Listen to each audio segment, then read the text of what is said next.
Thank you so much for clicking the Focus Fight Finish podcast. My name is Tony. I am your host, and today I've got a very exciting episode. This is an episode that I cannot believe happened. This is the guest that I just I'm blown away by. 2 weeks ago we had Danny Mabley on, who is just a legend of weight loss. Online weight loss personalities, and today we have the guy that started it, that Danny and I both followed, and that this is the guy, right? This is the guy you've seen on Ellen. This is the guy that you've seen his loose skin videos. You've seen him around because he's the guy. Okay, I am talking, of course, about ObeseToBeast, John Glaude, and I am so thrilled to have him on the podcast. So without further ado, okay, I don't want to waste your time here. Let's just jump right into the interview that I did with John Glaude, aka ObeseToBeast. Let's go. Bro, okay. First of all, I can't believe we're just gonna jump right into it. Okay, we're just done pleasantries. That's so 2010. We're just jumping right in, man. Bro, thank you for doing this freaking podcast. Of course, this is dude. wild. This is wild for me. So the first time I met you in person, I have that picture, right? And it's so cool, dude, so crazy. I got this feeling hey, the LA Fitness Expo is going on. Why don't I just hop down there? I was a big fan of The Biggest Loser because I was still really big. I was at the very beginning of my weight loss journey. I hadn't even really started yet, honestly. And I don't know what year it was. It doesn't really matter. It was a long time ago. How did you feel there? Did you feel weird at all, or terrible, bro? Okay. Yes, I felt so weird. The thing with Fitness Expos, because that was, what was that? 2015, 2016, maybe. Yeah, something it was like a that. long time ago, right? And I used to be super into them. Now, I can't imagine a place I'd like to be less. But even when I was super in the fitness industry, it was everyone was on another level of caring how they looked, because that was the whole thing, right? Especially then, the whole fitness scene was, how good do you look? That's all that mattered. And basically it went to, how shredded are you? And so I can only imagine how it would have felt so weird being someone that was still overweight going to that. Oof. Oh, dude, it was. Trust me. Yeah, you don't want to be walking around, not just a fitness expo, the LA Fitness Expo. It's one of the you biggest. couldn't. Oh, dude. Yeah, you could not pick a worse place to be obese. I was super self-conscious. I thought I was going to I might learn, super naive. Oh, I might learn some things. I'm going to go, I might find some like-minded individuals where I can really bond with someone. And maybe this is going to help me along my fitness journey. No, it did the opposite. It set me back. I felt so self-conscious. It was, hey, this is a bunch of places that are trying to sell me things. Dude, absolutely. Yeah, man. Yeah, it was crazy. But I knew about Quest, the nutrition or protein bar company, because I was always looking for healthy ways to still feel like I was eating, a chocolate bar or something. Mm-hmm. And so that's why I loved Quest bars back then. And then I see you standing at the booth, and I'm like, holy shit, that's freaking ObeseToBeast. This is nuts. I could not believe it. And you were just standing there talking to people, and I'm like, there's not even a line. I don't have to pay anything to talk to this guy. I could just walk right up.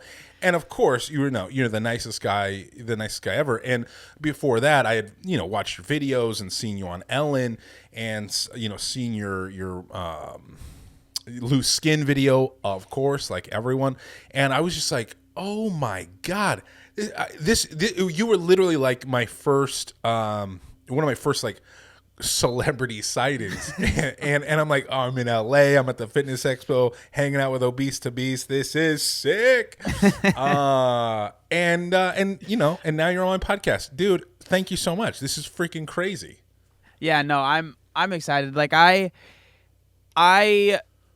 am really happy when people are doing like podcasts or just stuff in the fitness space that I feel is worthwhile. And it's not, hey, let me try and turn this into a way for me to exploit people or make money and stuff. And so I don't really do many like podcasts. I don't really do much of anything with other people in the fitness industry. I'm not Yeah. trying. I'm sounding really negative. I'm really not No, trying no, to. no, no, no. And so I'm excited to be on. That's what I'll say. Dude, no. That is exactly what I told my wife. When you texted me, I looked at my wife and was like, "Do you know who I just got a text message from? Who's coming on the podcast?" And she was like, "Who?" I was like, "Obesity Beast just texted me. He wants to come on the podcast." And she was like, "What?" And I'm like, "Yes." And he does. And I was like, "He does not do podcasts. This is crazy." I was stoked. I was super stoked. So yeah, man. Thank you. Okay. Enough polishing you off there. Yeah. Let's get back into. So, dude, I'm so interested. Listen, if you're joining this podcast and you don't know who Obesity Beast is, first of all, what you doing? Okay, have you ever looked up weight loss on the internet? You said you were ever? done doing this. You said you were. Okay, done. I know. You're right. Okay, you ain't shit. Listen, there. Is that better? You're welcome. Facts. That is true. But no, man. It's like people. If you were on a weight loss journey and you're on the internet, most likely they've encountered your story somewhere along the line. You were like one of the most prominent weight loss figures online and in the fitness community especially back then. It was massive to follow your story. And so like I'm so interested now seeing like the type of content you're putting out and like seeing, your mindset. And we were just talking about it, how you don't do a lot of podcasts.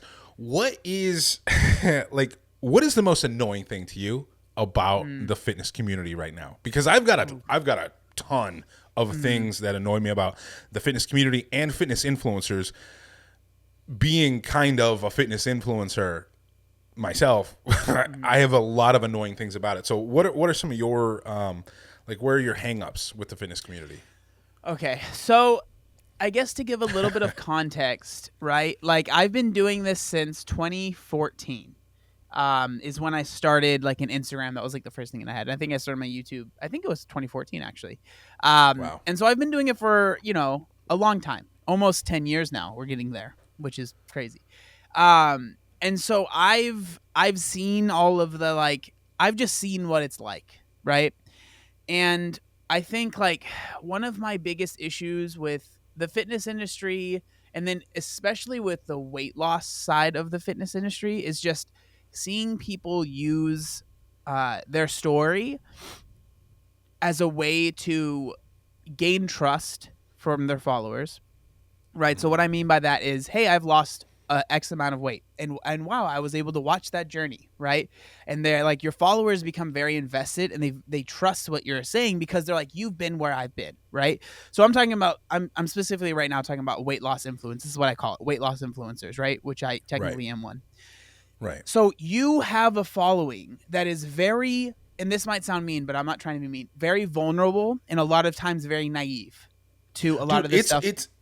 It's one of the most vulnerable communities online because you're so desperate to do anything to not be overweight or obese in this like quote unquote save your life. No, it doesn't sound mean at all. It is one of the most vulnerable communities online, no matter what age you are.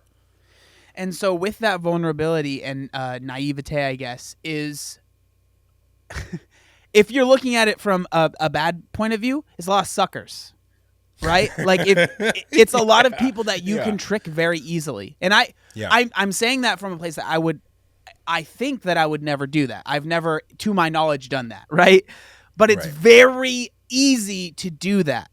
And it's very easy to use your influence and it might not even be that crazy, but just kind of mention this thing that you didn't really use, but like, yeah, whatever. It's just this tea. It's just this wrap thing. It's just this supplement that I don't really believe in, right? That I didn't actually use. It's very easy to kind of just like start doing that as a way for you to make money. And like, I really dislike that. Like, I don't have a problem with making money from being a weight loss influencer, an influencer in general. That's what I do, right?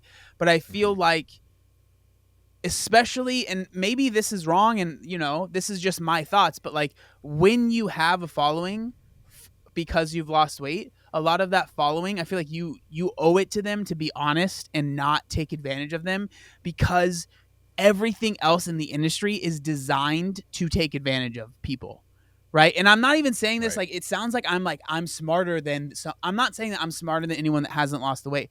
I just know the the value and the trust that people put in me, because I've seen it for years now, and I know that it would be very, very easy for me to take advantage of that.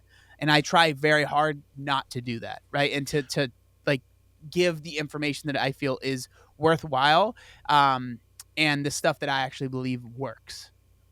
Bro, you don't have to worry about sounding mean. If at that Fitness Expo you put your hand on my shoulder and you're like, Tony, this is your friend John talking to you. You need to buy this detox tea. It's $100 a monthly subscription. It's $100 a monthly subscription, and this is how I lost the weight, and this is how you're gonna lose the weight. You don't want to die. Here you go. Buy this fitness tea. Bro, I would have bought that tea so fast because you told me to do it. Because, yeah, I had like so much trust in you. I had so much trust in a lot of different people. And like, I appreciate that outlook. And that is an outlook that I also share now. Like, and I'm, 1/25th the amount of influence that you have in the industry, and so it's like I really take that seriously though. Like, no matter how big the audience is, if I'm just talking to one person, it is so important to me to like be open, honest, vulnerable, like all that stuff, because like if you're being fake online, you're really setting someone up for failure in like a very serious way. Yeah. And it's just so easy to do that when you're put in the position that I'm in, or just that people get put in because like it's not even always the influencer's like complete fault, because a lot of times people end up getting these huge followings that didn't ask for them, really, right? It's like they start losing weight, and then all of a sudden people start kind of following, and then you get put on this platform that you didn't even really ask for. And so a lot of times it's almost like it's not even these people that are like, I'm not saying they're evil, like supervillains. They've just been giving this huge opportunity. And for a lot of people, a lot of times what happens is outside entities will say, you have this great opportunity. It would be stupid not to take advantage of it, right? It would be stupid not to use this in some way. And then once you like get enough of those offers, you start thinking, am I being stupid by not taking advantage of this opportunity? Should I be doing this? Like, is it dumb of me to just like not be sponsored by this or do that? Like it becomes, you almost feel like I am hamstringing myself. Like I should be, and so it's hard. Like it's a really hard decision. And like I struggle with it myself. Like I was with BPN for 2 years, right? So that's a supplement company. I know that you're still with them, right? Is that their Bear Performance Intrusion? Is that who? Yeah. I just want. I don't know. So like I talk about them literally all the time. Yeah. So I was with them, but it was really important to me when I first started working with them. I told them, because they had a fat burn. I think they still have it, and I said I will never promote it. Yeah. They got rid of it. Yeah. And I said, I never, ever want my image used next to it, because I don't believe in fat burners, right? Mm-hmm. But everything else with the company I really liked and I stood behind. And so I made that clear, right? And so, the whole, like, it was a great opportunity working with them. Like, I have no bad, like, there's no ill will towards me with them or anything like that. Like, they're great people. But, like, that's just an example that I have that I felt like you could kind of relate to. Like, that was just really, really important to me. And so, like, I think that that's something, like when you become an influencer or whatever, you have that sort of, you do have that power. It's just a lot of times people are almost afraid to be like, hey, I'm not going to do that. Like, that's not something that I believe in. Right. At the end of the day, it's just, I think it's very important for really anybody, but the reason that I always say influencers is because the magnitude is so much larger, especially when you're talking about hundreds of thousands, millions of followers. Your words really mean a lot to the people that follow you, especially. And then on top of that, when you're a weight loss influencer, a good majority of those people see you and they want to be you to a certain extent. They want the success. They want that type of thing, right? And so they will listen to anything you say. And then one of the other things, so this is kind of breaking off, that I have an issue with is what I brought up earlier is a lot of times these weight loss influencers don't ask to be influencers, and a lot of times it's for good reason. And this is going to sound mean, but it's because they don't know what they're doing. Like they lost the weight in a way that maybe wasn't the healthiest or wasn't the most sustainable. And it's sad because a lot of times, and again, I'm not here to be like, I'm better than anybody. That's not what this is about, right? Danny is one of my best friends, and like we've talked about this stuff, right? But it's like they lose weight and then they gain it back. And it's like now it really sucks because they have these followers that saw them as this, pedestal, this thing they wanted to achieve, and then they gain the weight back, and then it turns into this negative, almost like toxic mentality of the followers being upset with the influencer. And so it's a really cool thing to be able to do. I'm very happy with what I've been able to do, but it's also very delicate, and you have to be very careful because a lot of people will start following you, and then those expectations, no matter how well you're able to handle them, like I feel like I'm able to handle them relatively well, it still is freaking hard. Like it's still freaking hard to deal with. And so it's a double-edged sword. Like it can be very useful and it can be awesome, and you can like freaking like really like I've been able to change my life, but it's not all rainbows and butterflies, because if that weight starts coming back on, and again, I'm specifically talking about weight loss influencers, if that weight starts to come on or whatever it might be, people will turn on you very quickly, and it can be really, really hard to deal with. And Bro, so, been there. I struggle because I think sometimes people see me and they're like, oh, well, he's been able to keep the weight off and lose it and blah, blah, blah. And like, I just want to be like him. And I never want people to think that that's the norm. Like it's really hard to lose weight and keep it off. It really, really is hard. And so I try to do my best to give people the best advice that I can to help them in that journey. But also it's just hard. And so I almost feel bad. Okay, not bad. But I have a sense of like, I'm almost like, I'm very weary, I guess, when I see someone start gaining a big following because they're currently losing weight. Because I'm just like, I really hope that you stay successful, because I don't want you to have to go through what I've seen other people go through, because it's freaking really tough to deal with. And so I don't know, man. All I'm trying to say is that there are positives, but there are also negatives. That's all I'm trying to say.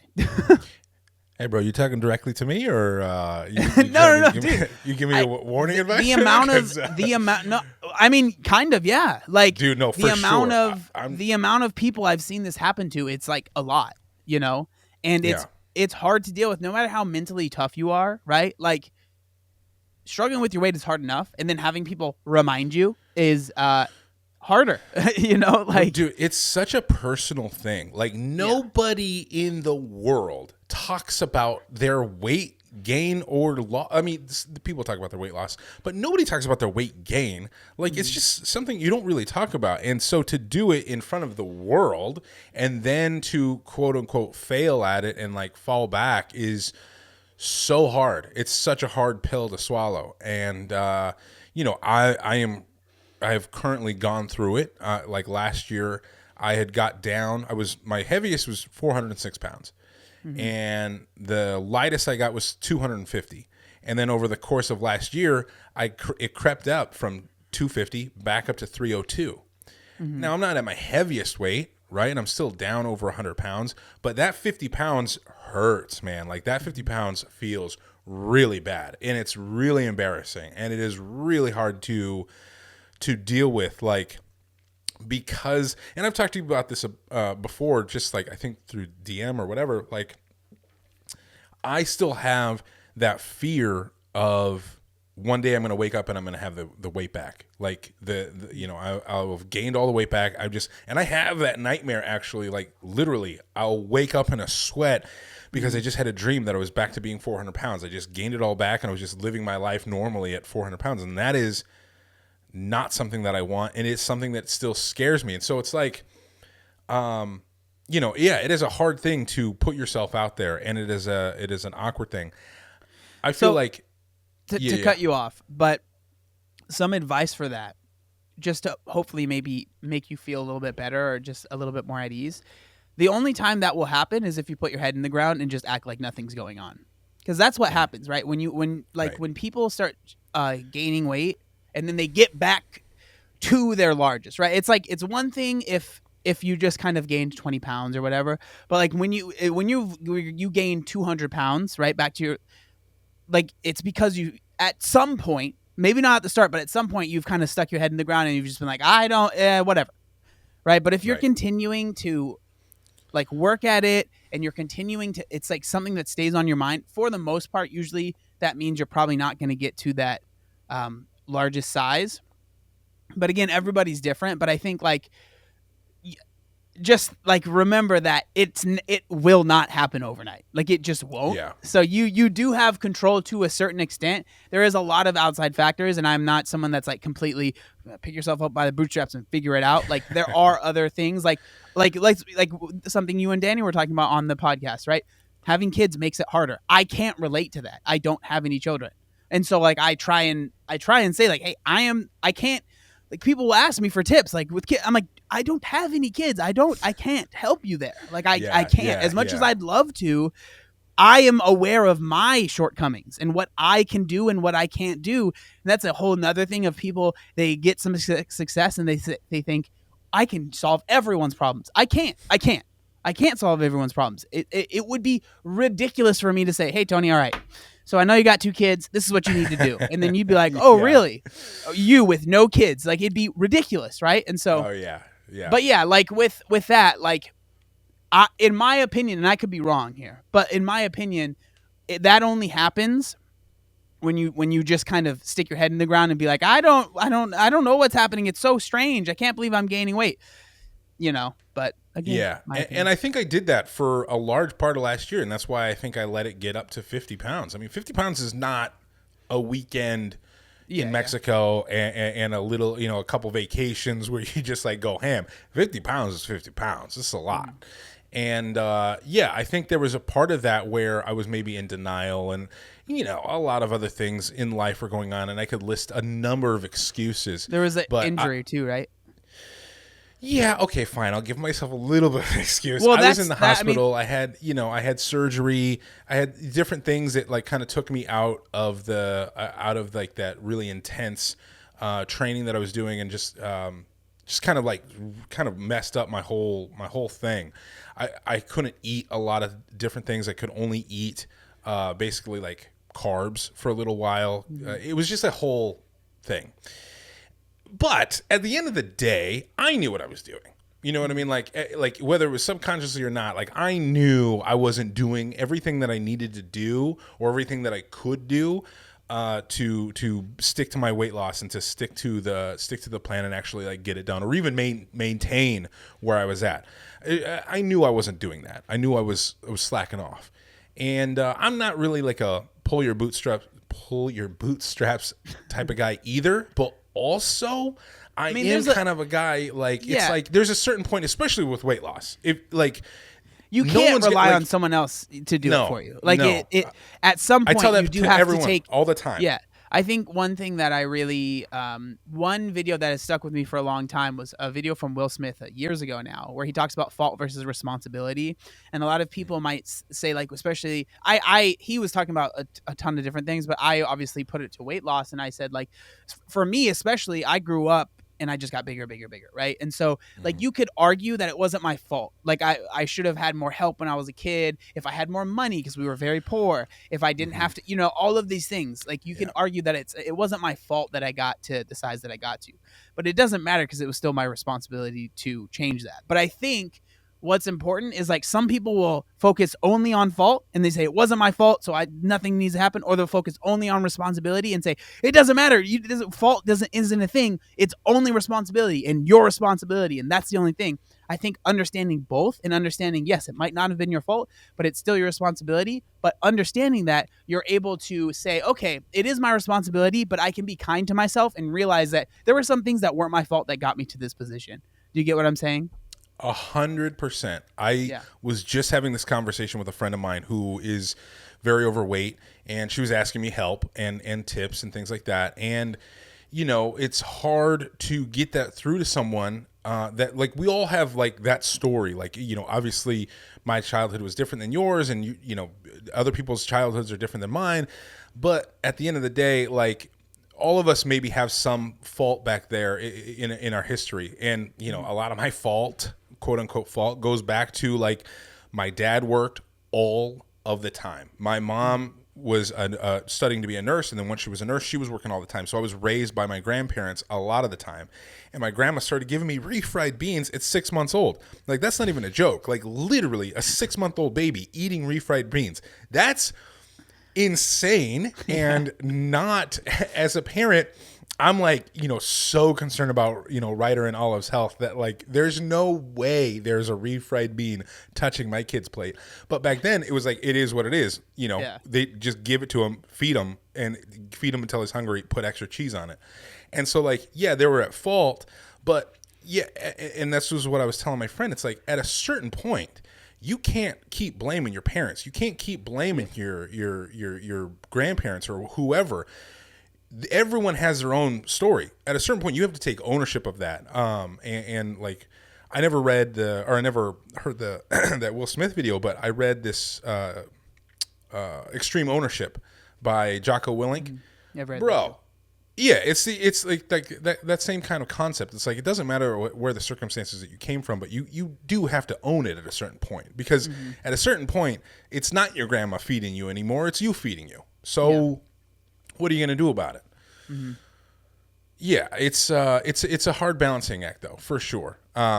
Because, and especially now, you know, like with my weight gain, it's like, who's at fault? Where's the ownership at? Is my circumstances at fault? Is that surgery at fault? That, you know, is, you know, just having to, like, my schedule and making the kids lunch and getting them out the door and make good bedtimes and work, you know, all those things, like, those are my circumstances. And another thing that a lot of people don't notice too is the fact that it's no longer novel. Like, you've done it already. So now you have to lose the weight again.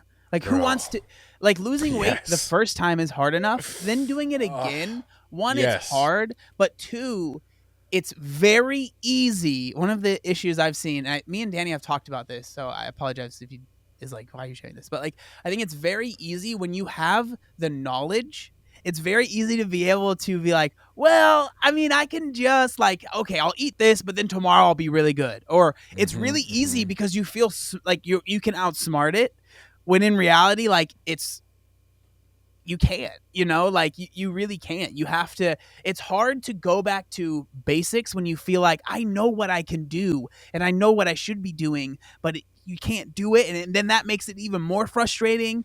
And so, I mean, there's a lot of stuff. Like, I think losing the weight again is absolutely more difficult than the first time. Even if just not the fact that it's novel and you're not as excited about it because you're not seeing a new low. You're just seeing a weight you've already seen. Yeah. Like, and, like, great. I'm back to where I was at last November. Yeah. Now I still have 40 pounds to get to the start of where my journey should be. When I think like it really should be like, we're starting over and every win can be celebrated. It doesn't have to be celebrated with anything other than I'm proud of myself, right? Like, this is good. I don't care that I'm still 40 pounds away from my low that I've ever been at, right? Like, just it. And again, that's easier said than done. I understand. And like, maybe it sounds weird because I've never, like, really been in that position to that extent, right? But still, like, if you want to lose the weight, like, you know what to do. And you just have to, like, I think it's really important to be able to celebrate those wins, even if they don't feel like they're wins anymore, because they are. Like, if you want to get lower, you eventually have to get there, right? And so like Mm-hmm. this is just things that I'm thinking off of the head right now. I haven't like I don't know how true that might be for other people, but like if I were in that position, that's what I would try and do. Again, this is coming from someone that's like, I understand my privilege, I guess is what I'm trying to say. Like it's easier said than done. It really, really is. I understand Right. that 100%. But like, I think for so many people, it's just really hard when you've already done it. Like it's just harder. Like it really, really is. And Dude, so I have that. I mean, you hit the nail on the head perfectly. Like I feel almost, it's like there are certain times, there's certain days where, and especially lately, like I've been struggling mentally lately. Like I have followed through my plan and I've done all the things every day, but mentally I've just been struggling. It's not like, thankfully I haven't had a binge meal since I started this journey.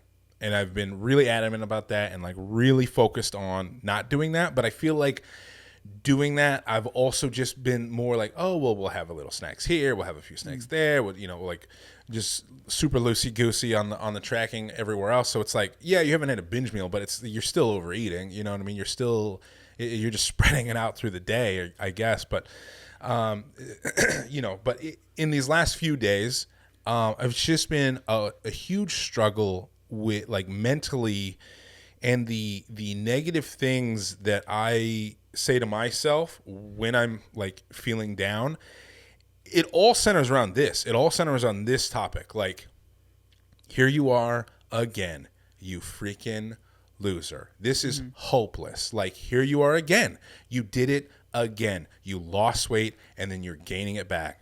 And it's like, is next year what you're going to gain another 50 pounds? Is it? And it's like this continual struggle and this continual battle that I'm going through. And mentally, man, it has been so draining. Like it's just spent like the past 2 days just freaking crying all day. You know what I mean? And I just don't even feel like I have any tears left to cry about it, because it's just like it's hard, man. It's a hard struggle to go through. And then add on top of that, I'm like posting things on Instagram, and, people are reaching out and like, hey, how do I do this? How do I do that? I'm like, bro, I don't know.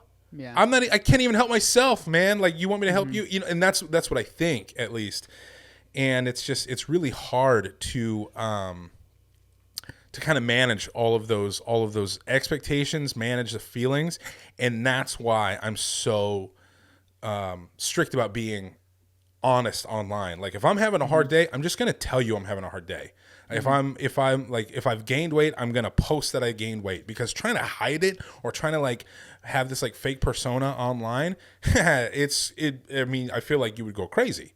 And I think I think one of the biggest things with that is like I like to explain it as like a mask. So a lot of times people will put on this mask, and I've even done this in the past, and I still struggle with it to this day. But it's like you put on this mask because you want people to like you or be proud of you or whatever. But then then you're not being your true self, right? So because you're wearing the mask, and then people don't even like the mask that you put on. So now you're putting on this fake persona that's not you, and then people aren't even liking that. And so you're like, what was even the point of that, right? And then it just kind of spirals. Trust me, I've been there. Like, I've been there. Man, your social channels and your whole journey through social media has been like super inspiring for me. And how old are you? You're 29. 29. Yeah. So I'm going to be 35 this year. And so like it's just so cool to me to see like someone as young as you, like managing this obstacle course of online, like an online community so well. And I know that doesn't come without struggles, and 80% of which I'm sure are not seen. And it's like, you had this post where you posted this thing that was just, literally you just said, I am not okay, and this is a fake smile. I never related to a post of yours more than that. Like, more so than the weight loss stuff, more so than anything. Just like, even as a person, this is a fake smile and I am not okay.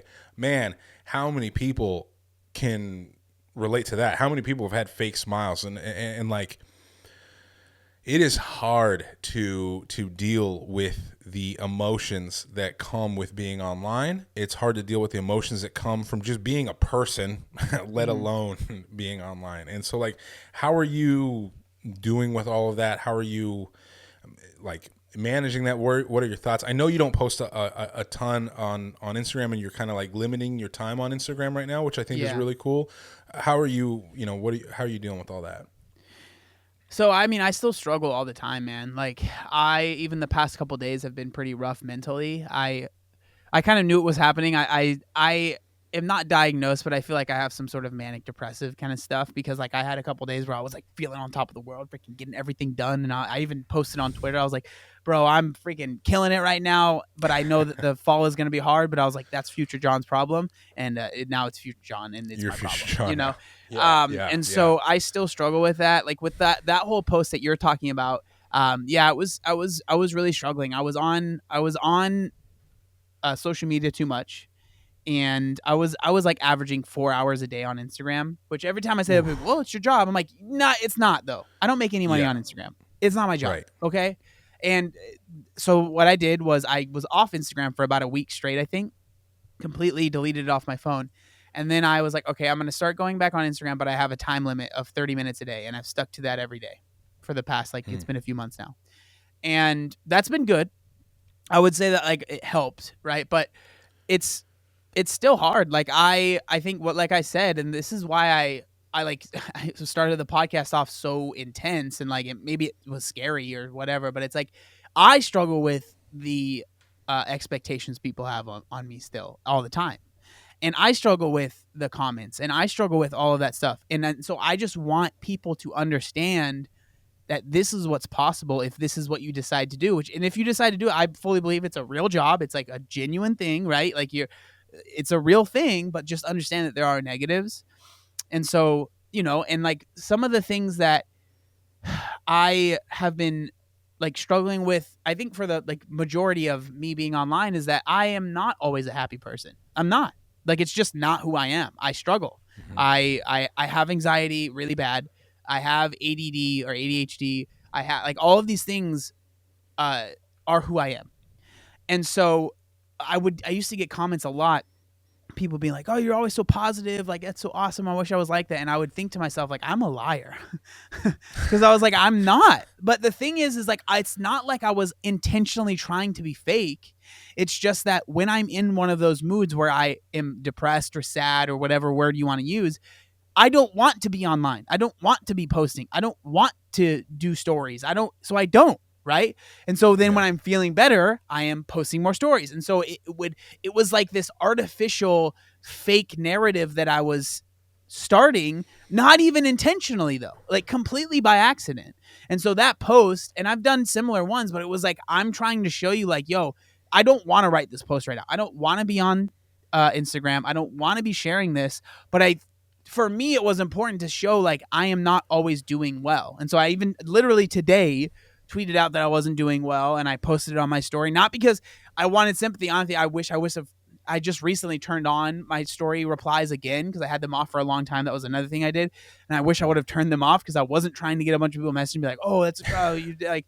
I have like now I have, and I appreciate it, and like that might sound like I'm being like, but it's like overwhelming. It's just like holy crap. Like I wasn't, and that's and that's not really what you need at that moment either. You're like, I mean, I posted something similar earlier this week. I took a very melodramatic picture in the sauna, and I was like, oh wow, this picture is so perfectly fits how I'm feeling right now. I am fighting feeling my demons are in. Yeah, man, I am in the freaking dumps right now. I'm just like literally the wind blows a little and I'm crying about it. And it's like, and of course, those are the things that, people are like, hey man, you can do it. You got this. You didn't come this far to only come this far, brother. And I'm like, hey, kiss my ass. Thank you. I know that it doesn't help, but thank you. And it's all coming from a good place. Yeah, like of people course. are trying so I just reply with like a heart, and I'm like, appreciate it, thank you. I'm not gonna be like, you don't know what I'm going through. Like, that's not what this is about. I understand where people are coming from, and so like, the reason I share that stuff is is not because I'm trying to get sympathy. It's like I'm just trying to be honest. But I think like another issue I had was I also don't want to be seen as someone that's always being negative and being like a sad, dude all the time. And so like I would struggle with like, what do I post? What do I not post? So now I just try and find a balance of like how much I'm on Instagram, how much I'm like using social media, because that was definitely like affecting me negatively, just the sheer amount that I was on, and trying to find other like hobbies and stuff that I enjoy, trying to find other things that bring me joy other than like the things that it was before. And I mean I still struggle. Like a lot of people will see the success that I've had in keeping the weight off. I'm like, that's awesome. But like I believe that my addictions have just moved. Like they're not gone. Like I used to be addicted to food and doing nothing. Now I'm addicted to working out and whatever it is for that few months, like skating or playing video games or like whatever it might be. I've just been lucky that for some reason the fitness and eating well addiction has stuck for me, to where it's more of just kind of a lifestyle thing, which is cheesy. I don't know how to do that for other people. I wish I could, but like I know what it's like to be fully in something, ADD, right? Fully in something and being like, this is it, baby. This is my new life. And then 3 months later being like, I don't know why I ever did that. Like what the heck? I have zero interest in that. Like the most obvious example that I can show recently with my life was I was into triathlons. I was like, I'm going to go full in, baby. Like I'm about to do a ton of triathlons. I did one, and about a month later I was like, I'm done. Like I just, you really did. I mean, you had a coach. You had a good coach. Yeah. Absolutely. Like I had world class everything. Again, yeah. Absolutely nothing against her. There was nothing she could have done to convince me. I was no longer interested in it. And trust me, this has been a thing that has happened my entire life. Like this is just how I am. I get hyper focused on something, and sometimes it sticks for a while. Sometimes it literally lasts for 2 weeks, and then I'm like, whoop, gone, next thing. And so I've just been very lucky that hyper fixation on fitness and eating well or trying to just be careful with my food has stuck for so long. It would be really nice for my hyperfixation to not be on food, because even though I'm not eating unhealthily right now, all I can think about are the freaking Girl Scout cookies that my wife is keeping up in the pantry. I'm thinking, I know there's those lemon cookies there. They're just sitting there waiting to be eaten. They're delicious with a cup of coffee. I'm drinking a cold brew right now. Ooh, one of those Samoas would be nice. And that's all I'm thinking about. Whereas like, it's the same. I mean, I feel like I have a lot of a similar thing where it's like, oh, I golfed once. Now I need a nice glove. I got to have a golf hat. I got golf pants. I literally have a golf shirt. I'm like, I should probably have a Green Bay Packer golf bag because I'm going to be golfing all the time. Haven't been since. You know what I mean? It's just, I have the same thing, but for some reason, that food addiction, that food hyperfocus is really digging in. It's really entrenched, and it's definitely something that I'm trying to work on myself. But like what you said earlier was really good. Like you don't want to be the guy that's just posting negative things all the time, right? Because you're not that. I don't want to be the guy that's just crying on YouTube all the time, because I'm not that either. Like I have no problem crying, and I think it's good for men to show emotion. But I'm also just not crying all the time. I feel like, I want to have like a good balance of how much I'm letting people in and how much I'm not. Because at the end of the day, there's still people on the internet. Like they don't know me. You know what I mean? Like they don't, this is my opinion, they don't need to know everything. Like I think that it's important to hold some things privately and things that's my opinion, but I think a lot of times people start sharing way too much, and then people become very, they become almost like they feel like they deserve this information. When in reality, you get to choose what you share online. You get to choose what people know. That's another thing that's been really important to me is like, I want my privacy. Like you don't need to know everything about my life. You don't need to know everything I'm doing, where I'm at all times. It's none of your business. If you want to do it, that's fine. but I realized the less I share, the better I feel. And that's something that I've noticed a lot. That's such a good, that's so important, man. That's so important. Especially, so like, I had something, I actually wasn't going to talk about this because it was just like a little weird. Not a little weird. It was very weird and very eye-opening to what I was sharing, what I was posting. I had this guy message me and he was like, very like, hey, you've inspired me. I watched your Obese to Marathon thing. Like, you got me into running, like all this stuff, like being very like congratulatory and very nice and like finessing me. and then he was like, yeah, I was, of course I respond to every DM. So I'm like, oh, thanks, man. I really appreciate that. Like, you can do it, that kind of thing. And then he was like, yeah, I'm just, really looking for motivation. And like, I know your son really motivated you. Do you think I could FaceTime with your son? And I was like, oh my God, what dude. the hell, dude? I literally, I looked at Meredith and I'm like, this is not good. Like, yeah. I didn't even, it never, like that kind of thing didn't register me. And I'm so proud of my kids and I'm so proud of how, what the little humans that they are, that I'm, I want to share them all the time, but that really made me stop in my tracks. I'm like, I really need to rethink of every single thing I'm posting. I need to think of every single thing. I'm making sure that no places are tagged. Cause I'm like, that's the first time that's ever happened. Something like that. And to say I was creeped out is a understatement, but I was like, I didn't respond, but in my head, I'm like, no, you can't FaceTime with my toddler. What the hell is going on? And so, yeah, man, they really don't need to know everything. Yeah. There really is a thing as far as like oversharing. And I see, it's just dangerous and it's scary. And that was the first time that I really had that like realization. Like I always knew that. And I've always been careful, my son has to wear this uniform for his school, and I'm always making sure that his uniform logo isn't in anything we post ever.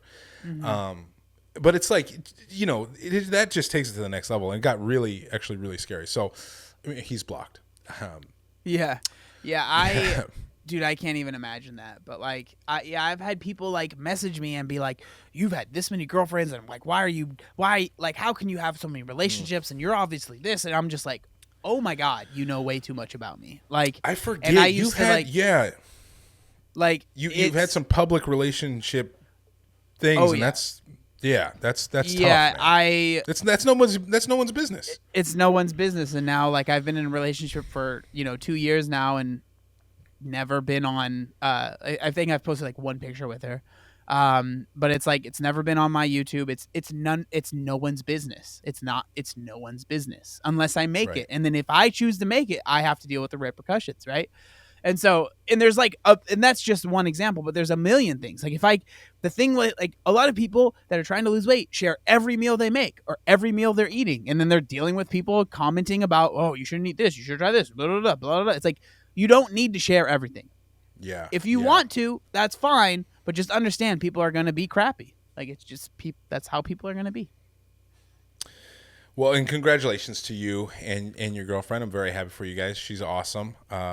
Incredible weight loss journey of her own. Yeah, she's awesome. She literally comments and likes things, and like, it's cool to see actual engagement in the comments on the podcast. So I appreciate it. Shout out.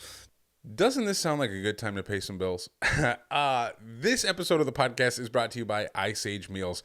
I've been with Ice Age for a long time. I freaking love their food. Basically, they make whole, organic, healthy food in their kitchens in Reno, which I have visited.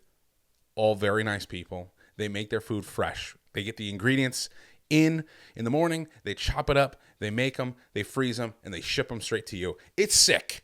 Okay, it's sick. I was there. I was making elk meatballs. Okay, I've been there. I've had my hands on the elk balls. Okay, I love Ice Age Meals. They are a legit company. They're great people, and I could not be prouder to support that company. If you use my code FOCUS, it will save you some money at checkout, and that's sick because it helps you, helps me, and we're all eating healthy, baby. Okay, I had a nice age meal this morning. I had chorizo and eggs. They are delicious. I've got a few of my favorite meals, like chorizo and eggs is one of them. The lemon pepper chicken is one of them. The turkey chili. Oh, the turkey chili. The turkey chili is so good. Anyway, it's healthy food. It's organic. And it's shipped straight to your door. You can't beat that. And if you're like me, I've got 2 kids. I'm literally watching my newborn girl sleep right now while I'm trying to record this podcast. So I am busy, okay? I do not have time every week to meal prep. Some weeks I do, and I use, if I'm like out of a meal or something, I'll use an Ice Age meal. But sometimes, like this week, I didn't have any time to meal prep. So every meal I'm eating, Ice Age meals. And thank you, Ice Age, for that. Thank you, Ice Age, for that. Because without that, I would go back into my bad habits. And so now, when I don't have time to cook, I have a healthy option that I can just throw in the microwave and get a healthy meal. And that is super legit and very helpful along my weight loss journey. I'm going to wrap this up because I think my daughter is waking up from her nap. And you know what that means? It's time to hop into dad mode. But if you want to use my code, use code FOCUS at checkout. And I have a link to their website down below. Click that link, get to the website, use code FOCUS, eat healthy, live longer. Let's go. I know we talked about it a little bit on Danny's podcast, but how have you not worked out a stir-fry brand deal? What's going on? You're dragging your feet. We need to get you in the door of a stir-fry company. This man, if you don't know about Obesity Beast, this man is like me in chicken and quinoa. This man stir-fry, I mean, I eat chicken and quinoa a lot, but a stir fry is like your bread and butter. It's you eat it like every night, right? Pretty much, man. Like so this is basically what, like, I almost eat the same thing every day. And so there can be people that would argue that I have some sort of eating disorder, and maybe you're right. Like, I don't know. Like, it could be. But yeah. I eat oatmeal in the morning with peanut butter, probably an apple. And like, this changes, like the meals, like the 3 meals that I eat usually stay the same for a while, and then they'll kind of change like a little bit over time. And I don't mean to, sorry. No. I'm not to tell you like, oh, I want to get into specifics. I was more talking about like, it's like, so for me, I don't know what I'm going to do.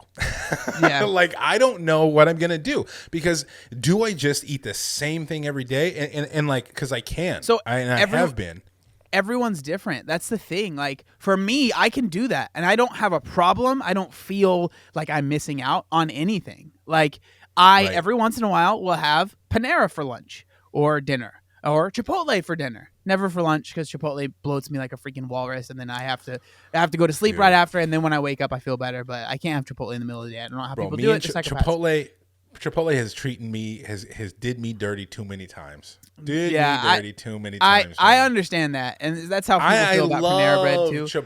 I love Chipotle, but man, the bubble guts after a big old Chipotle salad.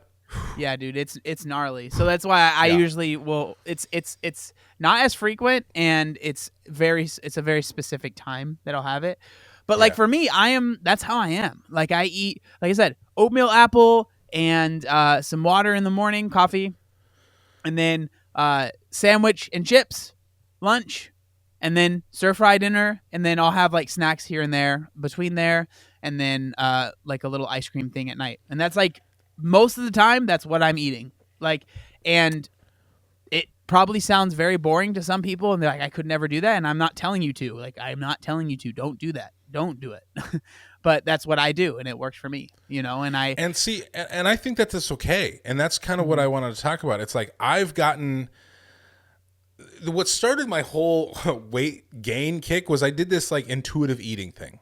Mm-hmm. And I tried to do intuitive eating, and it was like, dude, it's way too hard. It's hard. Like, at least to like to do it how I was doing it. I think I should have eased my way into it a lot more, because I was basically tracking every single thing. I was tracking the grams of honey I was putting in my oatmeal to whatever your body feels like, eat it, and it's okay. You know, it's like, bro, Yeah.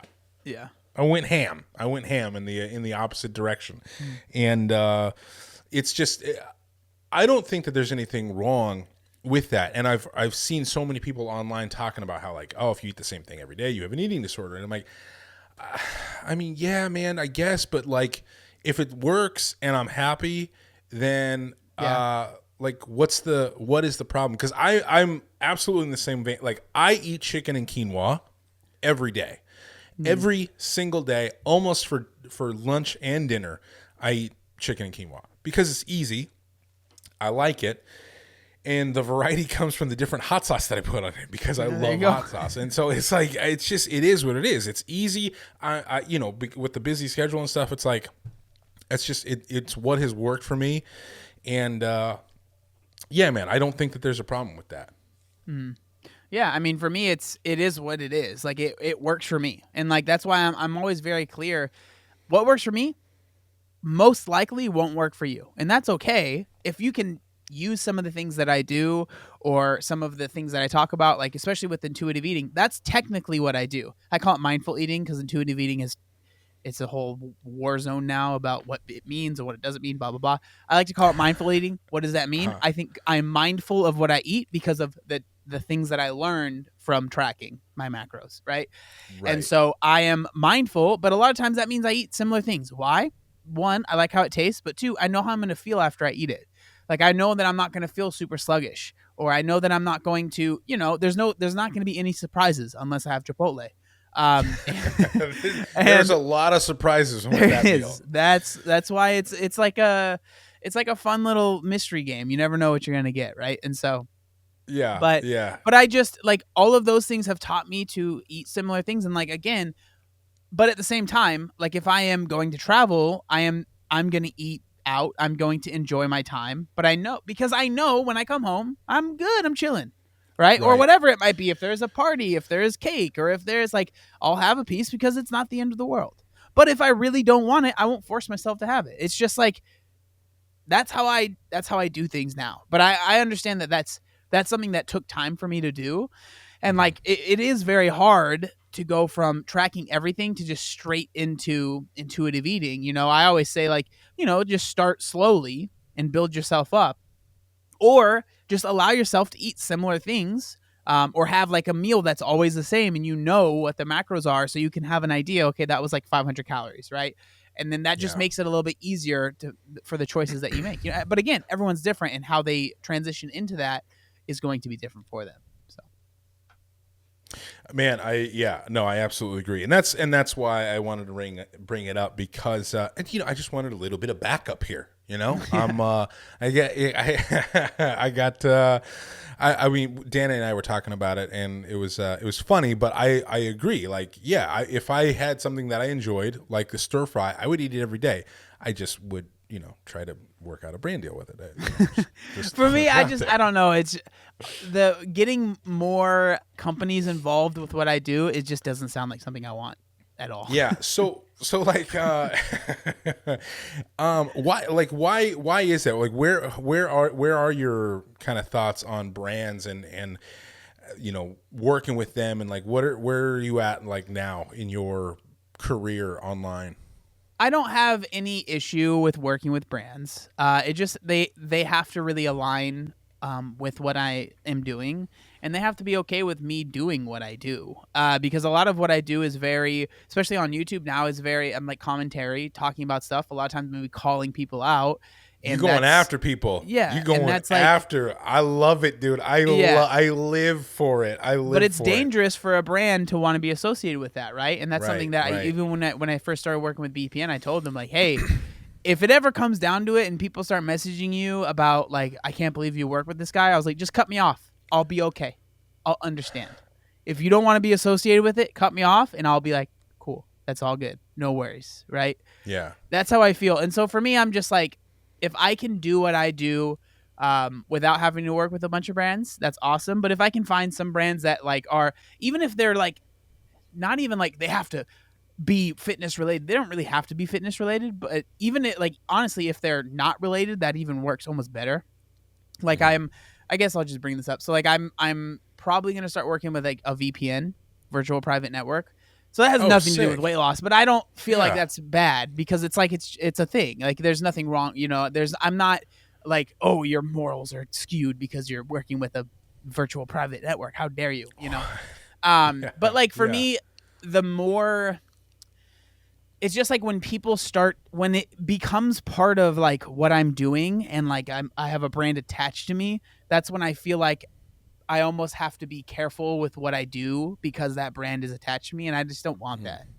Does that make sense? 100%, 100%. I think, and I never want you to do that because I love what you're doing online. I live for your videos. They are what I wish I could do, at least especially back in the day. Like, so the reason I bring up the whole brand thing is because I come from advertising and marketing background. I was a creative in an advertising agency, and so I'm like in that brand world, and I, like that's what I did. And it's just so interesting to now be a little bit on this side of it, of like, working with certain brands and things. And it's like, yeah, man, you really have to pick and choose. Like, I get hit up a lot for, so I can't even imagine. Just knowing what I get hit up about, I can't imagine what you get thrown your way. And yeah, man, it's like, okay, I'll try the product. I try it, and I'm like, this sucks. Like, I got this coffee company that just really was terrible. It was really bad. And it was like fitness coffee or whatever. I'm like, I don't care how much you're going to give me or how much, like, whatever. It's just like, there's no way that I could actually talk about this in an honest way without just like lying through my teeth. And so, yeah, man, and it's just like stuff like that. What is fitness coffee? Come on. It's coffee, bro. Why does it need to be fitness coffee? What does that even mean? Right? Like, what? Why? Why does extra protein in the coffee, bro? God, well then just add some protein, bro. Like, there you go. And guess what? Probably cheaper. Like, some of this stuff, man. Oh my God. It's just it's like, heck, yeah, so we have a fitness chair company. So these chairs are great for people that are into what are you talking about? Why? You know what's in this? You know what's inside of this water bottle? Water? This is Kool-Aid. All right? This is Kool-Aid. I don't have a problem with that. It's not fitness BCAAs. It's nothing. It's Kool-Aid. You got my man got a 48 ounce of Kool-Aid right here. It's delicious. It's 0 calorie. It's the sweetener stuff or whatever. But it's just Kool-Aid. Bro, and that's okay. What, you think I'm drinking black coffee? No, I'm drinking oat milk coffee. Yeah. I need a little oat milk. It's all good. It's just, I don't know, man. It's just ridiculous. Everything. I guarantee there's a fitness gaming company somewhere. Why? Oh, dude. Why can't you just do fitness and also do gaming? Why do we need to have it as one thing? I'm sorry. It just, I don't know. I'm sounding like a hater now, but like, maybe that's one that actually makes a little bit more sense. But like a fitness speaker, I know that those exist. What? Just get a speaker. What? Dude, there's fitness everything now. Fitness everything. Because you can sell it. Because once again, this audience that is looking to get fit and is looking to not be unhealthy and is looking to not be overweight anymore, not be obese, they are the people that will buy the thing because they are still of the mindset that you can buy your health. And you can't buy your health. You just can't. There's no supplements that you can take to buy your health. You have to put in the hard work. There's things that help along the way, but it's not going to give you the results that you think that it's going to. But that's what people think. They literally think, if I buy this thing, I will lose all the weight that I want to lose, and I will be at the health that I want to be at. Yeah, dude. It's crazy. It's understandable. It's just where we live now. It's like everything. The marketing is huge. Everything has monetary value. Everyone's trying to make money off of everything, right? And fitness is just obviously the one I talk about the most because it's the one that I have the most experience with. But this isn't only a fitness thing. This is everything, right? Like it's even like we're talking about fitness, but if we talk about gaming is so much more. Like anything you can think of. There's gaming water. There's gaming like literally chairs. There's gaming like bars. There's everything, right? So like every niche has people that are trying to make money, and it's just like fitness is pretty big, so there's a lot, right? That's just how it is. But it's just when you've been doing it for as long as I have, I'm just like, oh my God, this is so ridiculous. It's so unnecessary. That's the biggest thing is like nothing. When it comes to losing weight, it is incredibly simple. That does not mean it's easy, okay? Those are two very different things. Simple and easy, two very different things. But it is very simple. You do not need to pay any extra money to lose weight. I had someone comment when I said that. They're like, oh, like, well, like, money can be a barrier. Yes, absolutely. If you're poor, it's harder. I 100% believe that, 1,000%, because there are just so many factors that go into that. But what I'm saying is you shouldn't feel like you have to buy this thing to be successful. That's not, it does not work that way, right? If you can barely afford food, then yeah, that's going to make just life in general more hard and therefore losing weight. But as far as like, you don't need to buy that fat burner. You don't need to buy that skinny tea. You don't need to buy that protein coffee, whatever. Like none of that is necessary. It's just, it's not. If you want to spend the money on it, that's fine. But don't feel I can't afford, therefore I can't do. That's the wrong mindset to have. 100%. And even if you can't afford, like, I mean, it's never impossible. It's not impossible. Mm-hmm. Yeah. It's you didn't grow up with a lot of money, and it's like I didn't grow up with a lot of money, and it's like I could have done things. There's discount grocery stores out there. There's food stamps. There's things that you can do. It's not easy. It's definitely a lot harder than being able to stroll down to Whole Foods or something. But I mean, I'm not shopping at Whole Foods, so either. Me neither. This place is way too expensive, bro. Yeah, dude, it's gnarly. Oh man, I went there you go to the hot bar and you're like, oh, there's a few things, and you go to weigh it, and it's like, oh, that'll be $30. You're like, what? Dude, I'm not kidding. I got chicken and quinoa at Whole Foods because I was out, and it was $38 for. And I got a sparkling water as well. So that really put me over the edge. Almost no $40 for a little bit of quinoa, a chicken breast, and some water. It wasn't even Kool-Aid, It wasn't even Kool-Aid. Cheers. Oh yeah, man. Yeah, that's Whole Foods is way too expensive. Yeah, I mean, and again, like this is we could name so many different things that exist that are there to, help your fitness along, but like the end goal is to make money. And it's like I understand that it's a little like if you look at the whole world as that, you can become very jaded, and I understand that, but I think it's important to have a critical eye, especially of the people that you're following, especially on the stuff that they're trying to sell you. Just always be very, very, very careful with what people are pushing and if they actually even like the product that they're telling you to buy. Because a lot of times they don't like it or they don't even use it. And so just be careful. Yeah. It's it's like anytime a celebrity posts, like there was what's her name? I think Wonder Woman, Gal Gadot posted this ad, this picture of her with her new like Samsung or something, and it posted to Twitter, and in the tweet was like posted like Twitter for iPhone or something in the tweet. And it's like, bro, they don't use them. They're actors. They're faking it. And if someone has a code or a discount link, they're getting paid for it, and that is coming from someone with a code and a discount link. Yeah, it's like you just have to. Yeah, man, it's like you have to really trust and vet who you're going to follow and who you're going to listen to. And if you're clicking that link, it better be because you trust them. And and that's why I take that shit so seriously. It's like I'm not going to have a protein coffee discount link because it's bullshit. And number one, it tastes bad. It tastes really bad.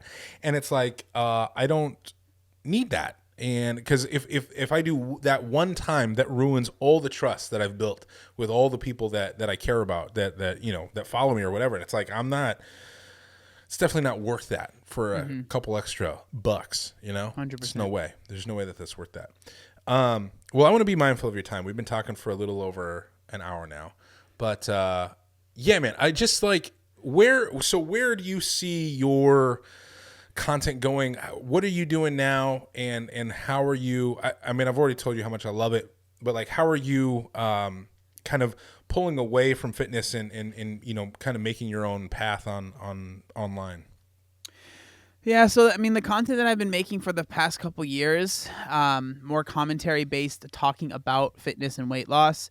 The reason being is because I lost the weight, almost 10 years ago now. I don't need to there's nothing more for me to say about how to lose weight. I've made many videos on how to lose weight and what I did to lose weight.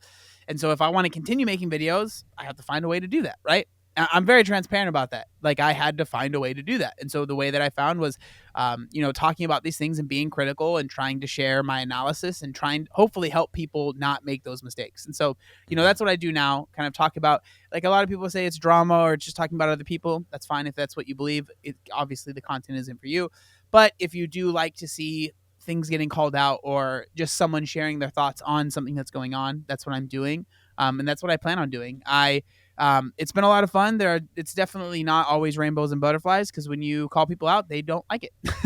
And so you have to deal with that. And so that one girl with the waist trainer, that whole whew.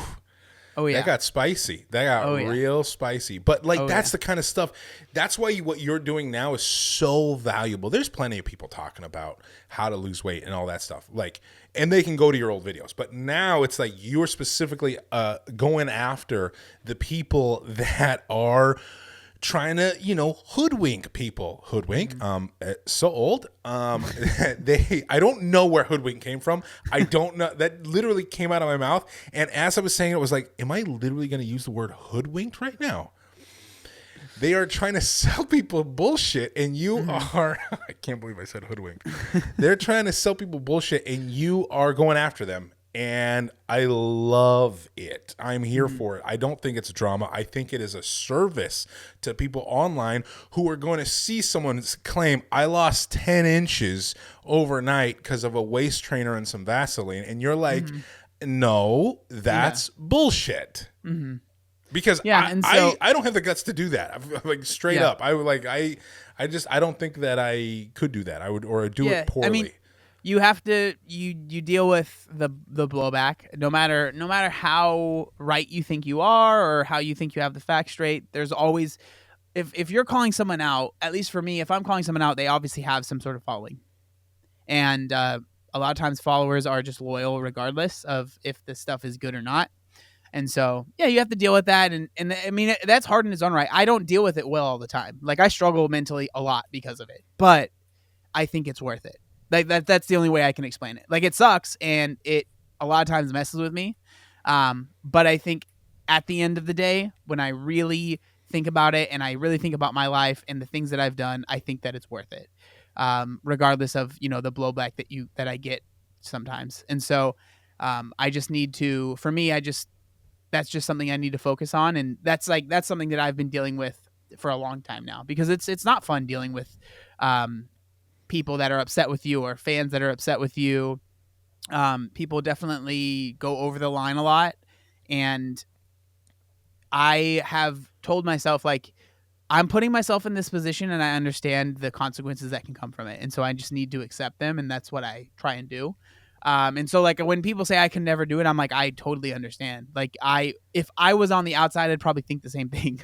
Like, honestly, like, I don't like confrontation. I don't like that stuff. Like, it's not like a normal thing for me to do. And so a lot of times it's served me not well, because I get way too passionate, because, like, I'm, like, pushing myself to do this thing that I don't really want to do. And then I get, like, I'm like, well, I'm here now, let's go for it. And then I get too invested in the stuff that I'm saying or the stuff that I'm talking about or the things that I have made videos on. And it's really hard for me to divorce myself from it, And so when people respond or they say this or that, it affects me a lot, because I felt like I was very vulnerable in that. And a lot of people that make similar videos are able to kind of separate themselves from the video they make, or it's a persona that they're putting on. And I'm not saying that, this is getting really random, but I'm not saying that I am not, like, I want to make this clear. I'm not the same person that you see in this video, that you see in my videos, as I am when I'm alone, or with, like, my family and friends. It is to some extent a persona or like a thing I'm putting on. Of course. And if My that wife sounds calls like, me oh out my all the God, time. how could you do that? For me, I think to a certain extent I have to protect myself. Right. But that's besides the point. But it is very close. All right. So it is close. And so when people say stuff, it does affect me. But a lot of people, it's very different. Like who they are online versus who they are in real life. It's like they're putting on a complete show here. So when they get people are saying stuff about them negative or being mean, it's like, well, it's not even who I am. So like whatever. Right. And so, but yeah, so that's a really long answer to that question. But I want to make it clear that, yeah, I do this stuff and a lot of people are like, wow, that's so cool. Or that's like really awesome that you're able to do it. And like, I appreciate it, but it's not easy for me is what I'm trying to say. Like there are some struggles that come with it. Of course. I cannot imagine.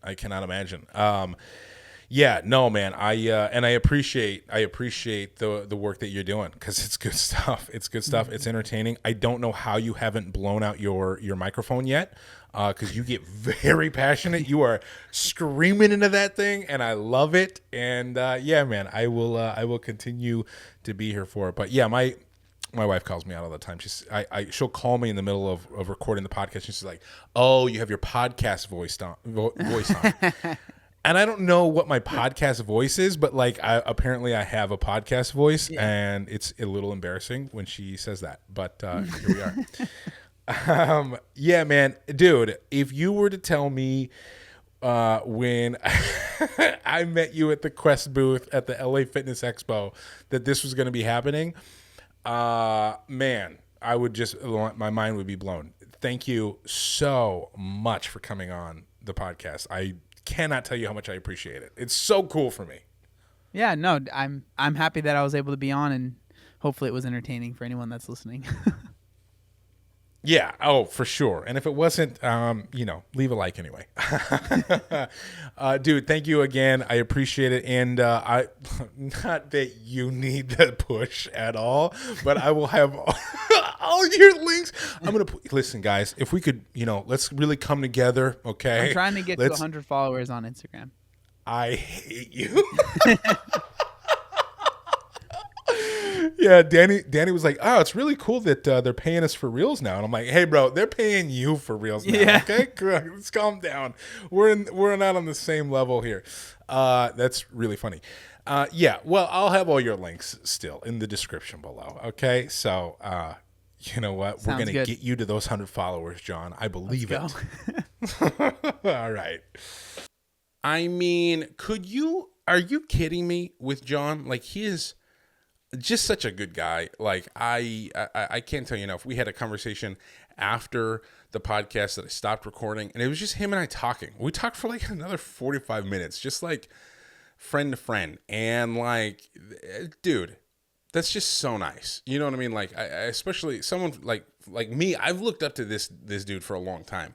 And so for him to take that time with me, and it's just like, now we're friends. Like, that's sick. And he truly cares about how he presents himself online. He truly cares about people on a weight loss journey, and that those people aren't misconstrued along the way. Like so many of us, I've been misconstrued so many times into buying things I didn't need to buy, into just, doing different methods of weight loss that weren't healthy or that I didn't need to do, that have maybe hindered me in the long run.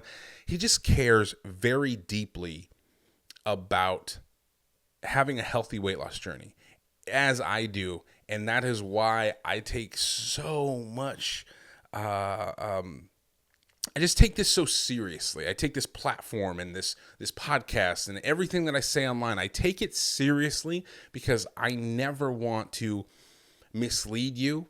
He doesn't want to mislead you. And I feel like there's way too many people out there that do not give a shit. That they're just like, listen, I'm going to hawk whatever I can hawk to make some extra coin and get online, get offline, make my money, and I'm out. That is not who he is. That is not who I am. And I love that I found someone else that aligns with that. And that is why I'm just so choosy with like who I have on the podcast, who I work with as a company. I work with 2 companies 24/7, BPN and Ice Age Meals. if you're listening to this podcast, it's either sponsored by BPN or Ice Age Meals. And it's because those are the only two companies that I work with all the time. John doesn't work with a lot of companies. He used to work with BPN, as he talked about. And it's just like, it matters. You know what I mean? Like, we all have our own personal journey that we have to go through, and you're going to have to find people that you trust to listen to this journey on. Sorry, I'm like also watching Olive sleep, as you saw in the ad. I'm watching her this morning. She's just sleeping like a little baby. Thank God this is her nap time. This is when I'm recording this podcast. But we all have our own personal journeys, and we have to find people online or outlets of information out there online that we trust, and you have to vet them carefully. You have to take your time. You don't just listen to every single influencer that you see. Don't just listen to this podcast and then just take mine and John's word for it. Go out and do your own research. Go out and cross-check a bunch of things. Try some things out. See how your body reacts to certain things. And then every body is different. Every physical human body is different. And so you're going to have to do what works well with your body, with your life, with your schedule. And that's just the way it is. And so I think as long as you're finding someone who truly has like your best interest at heart, and I can say I do for until I'm blue in the face, but it's really like what you believe. And that's totally fine. There's a lot of people who say they're about it and they love that. They're trainers or they're online coaches or they're whatever they are, that they have their client's best interest at heart. I just don't buy it. Like along the line, I got like a weird vibe from them, and I'm like, I don't really buy that. There's something that's not clicking with us. And you might feel that way about me, and that's totally fine. That is totally fine. There's just some people vibe with people that and I just think it's important.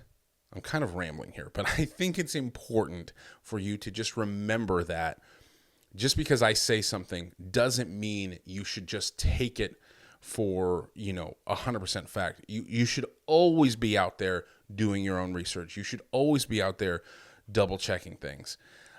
I've made a commitment to make this platform something that is always honest, that I'm always honest about, that I'm always vulnerable on, that I'm always telling you how it is as much as I can, without sacrificing my mental health, which is something that, John and I got into. But I'm always going to do that. And so, I just never want you to give you a reason to not trust me or I would never want to mislead anyone in this audience. And so, I just take it very seriously. That's all. And I don't know why I needed to to just ramble on about this, but it's just something that I am passionate about. Like, I am passionate about getting people started. Someone else just reached out to me who I used to work with, and she just wanted weight loss advice. And it's like, I haven't talked to her in years. And now all of a sudden it's like, boom, she wants help with weight loss. I love that. That is such a good feeling for me, because I'm putting things out there that show that I'm approachable and that, you can reach out to me anytime, and which is true. And so when people from my real life see that kind of stuff and then they feel comfortable in opening up and being vulnerable with me, that means so much to me. And I'm so excited that I can be here for people, I told her, and I tell everyone, I'm not a professional, but I'll always tell you what worked for me. I'll always tell you what I think. And, hopefully that at least gets you started. I'm not a professional, so I can't give you specifics on, long-term plans or anything like that. But I can get people started. And that is my biggest passion. And that's why I'm so fired up about this. And that's why I'm talking about this so much. It's I truly care about this, and I only want to talk to people that truly care, and they're not just out here to give you a code for a product that they don't use, that they don't believe in, and they're just hawking you shit. That's not what I want. There will be no hawking of shit in this vicinity. Okay? Now, my baby, she might disagree with that. She hawks a lot of shit. She's stirring right now. So I'm going to wrap this up because she is about to wake up from her nap. Anyway, I just wanted to say, I hope that you understand that I take this seriously, that I would never promote something that I don't believe in, and that no matter what, you should always be doing your own research. You should always be cross-checking and cross-referencing what anyone says, myself included. Okay. I don't know why I needed to take it so seriously here at the end, but it is what it is. Thank you so much for listening to this episode.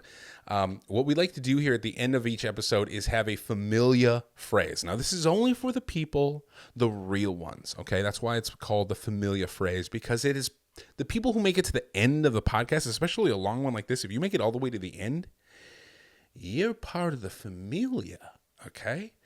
And I just, I appreciate that very much. And so this is just a little way, a little secret message for us to be able to connect. So that way, if you comment on a video, you comment in a DM, or you post something on Instagram, I know, you're part of the familia. You're making it to the end. You're listening to all the content, okay? You're not listening to 65% of the content. You're not skipping through my parts and just listening to ObeseToBeast. Respect if you do. All good. He's a legend. I get it. But also, if you're part of my familia, you listen 100%, baby. Okay? Because we do things at 100% here. Today's like day 50-something of the Relentless 100. I don't know. I'm going crazy with these numbers. It's hard to keep track because now it's just become a habit. So it's hard to keep track of the Relentless 100 because I'm just like, oh, this is just my life now. So I don't even think of it as days. I just think of it as my life. Anyway, I'm not going to go on another tangent. Olive is literally going to wake up at any second right now. She is calm. She's chilling. This camera is sick too, by the way. Just to be able to sit here in my office and work while she's sleeping. Oh, so nice. For new parents, highly recommend this camera. It's, I don't even know. We had like really expensive ones and I hated them. Returned them, got that money back, and got this JLB7 Tech. This thing has been awesome. If you're a new parent looking for a baby monitor, JLB7 Tech. I've got two cameras. So I've got one set up in Ryder's room, one set up in Olive's room, and both can be on this screen. It's sick. Anyway, I digress. Holy cow. Do I need another tangent before I forget this thing? If you're actually still listening to right now, you are literally so part of the familia, it's not even funny, okay? So that's going to be the familiar phrase. It's not even funny. And then tell me what your gripe about the fitness industry is, about fitness influencers. So it's not even funny. Fitness influencers do this. It's not even funny. The fitness industry is a problem because of this. And I want to know. And I'm going to read through every single comment, every single Instagram comment, Instagram DM, whatever. I want to know because next week I want to talk about this even more. I think there's way more that John and I could have talked about the fitness industry as a whole. This is obviously, John and I are going to have to sit down again and talk because there's so many issues with the fitness industry. So it's not even funny. And then your problem with the fitness industry or fitness influencers, because I truly want to know. Do not hold back. You're part of the familia. You know what's up. Thank you for sticking to the end of the episode. I'm going to go take care of my daughter now. She needs a bottle, probably a diaper change because she's hawking shit left and right. And this is what we do. I love this episode. I'm so stoked for this. I'm going to look back 5 years from now and be like, holy shit, that's the day I interviewed ObeseToBeast. Sick. All right. Thank you so much. I'll see you next week. Peace.